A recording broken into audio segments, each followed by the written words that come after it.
আরে কি রান্না করলাম? ভাতটা তো দি। তা দাও, ভাত দাও। কি দাও ভাত পেয়েছি। দেখবি।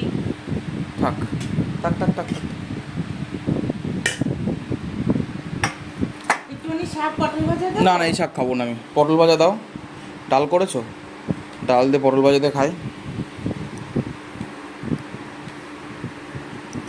তোমার বাড়ির সামনে দিয়ে ডাল ভর্তা। যে বন্ধুরা, ডাল ভর্তা নিয়ে নিলাম, তার সাথে গরম গরম বেগুন ভাজা। বাসি ডাল এটা। বাসি ডাল নোটে রাত্রিরেই বেশি করেই করে রেখেছি। আর বাসি ডাল লাগা দিচ্ছি। তখন খাইলাম না, মানে ঠান্ডা ভাতের সাথে খেলাম না, কোনো টেস্ট পেলাম না কোনো খাবারেরই। এই মাছ দেবো তো? না খা এক পিস। না, এখন খাবো না, রাত্রিরে খাবো। মানে রাত্রিরে বসে আরামসে খাবো না। কাটা নেই তো বন্ধুরা। এটা হচ্ছে সে চাপিলা মাছ, এটা ইলিশ মাছের মতনই। এই যে এর থেকে ছোটগুলো হয়, এগুলো একটু বড় বড় দিয়ে দিয়েছে বেগুন দিয়ে, সর্ষে পোস্ত দিয়ে এটা ঝাল করেছে। আর এটা হচ্ছে চিংড়ি মাছ। এই যে চিংড়ি মাছগুলো দেখতে পাচ্ছ, এই যে এটা সর্ষে পোস্ত দিয়ে এটাও ভাপা করেছে। এই যে আর এটা হচ্ছে কাতলা মাছ। কাতলা মাছের পেটিগুলো দিয়েছে সেই লেজের ধারের পেটি। এই কাটা থাকে জম্মু। না থাকবে না, অত কাটা মনে হচ্ছে। এই যে হুম। আর এই গাঁদাগুলো দিয়েছে একদম অন্যরকম।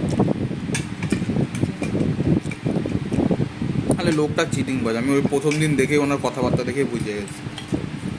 কথাবার্তার থেকে হচ্ছে কি মুখটা দেখলেই বোঝা যায়, মানুষের ভঙ্গি সঙ্গি নাক মুখ দেখলেই বোঝা যায়। আর এই যে পটল ভাজা, আর এই যে শাক, দিয়ে দেবো। যে পেঁয়াজ আলু দিয়ে পেঁয়াজ রসুন ডাল আছে, এই আছে আমার মেনু। বাদ বাকি তুই বল। চিংড়ি মাছ তো বসে দেবো। যাও।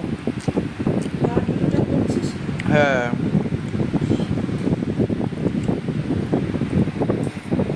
এক পিস খেতে পারছিস? রাখতে হবো না। এক পিস খা। তা দাও। এই যে বন্ধুরা চাপেলা ইলিশ মাছের দেখি ওটসটা খাওয়া শুরু করতে লাগবে সকালবেলা আবার। এক পিস বেগুন দেবো। দাও। বুঝলাম, ওটসটা খেলে না আমার খুব তাড়াতাড়ি ভালো হয় শরীরটা, দেখি পেটটা হালকা হালকা থাকে। থাক। আর এই যে বন্ধুরা বসে বললাম, তাহলে আমি খাওয়া দাওয়া করি বন্ধুরা। আমি ভাবছি তো, আমি একটা জিনিস ভাবছি যে আমার একটা খাওয়ার স্ট্যান্ড রয়েছে, ওটাকে এরকম সামনের দিকে দাঁড় করিয়ে দিয়ে আমি তোমাদের সাথে খাওয়ার ভিডিও করে দেখাবো ওখানে। সেটা হয়তো ভালো হবে, তোমরা একটুখানি তোমাদের দেখতে ভালো লাগবে জিনিসটা। এইরকমভাবে হয়তো তোমাদের সেরকম একটা ভালো লাগে না, এই কারণে হয়তো সেই ভিডিও তোমরা লাইক বা সাবস্ক্রাইব করছো না। ঠিক আছে, আমরা করতে থাকি, তোমাদের যখন মনে হবে তখন তোমরা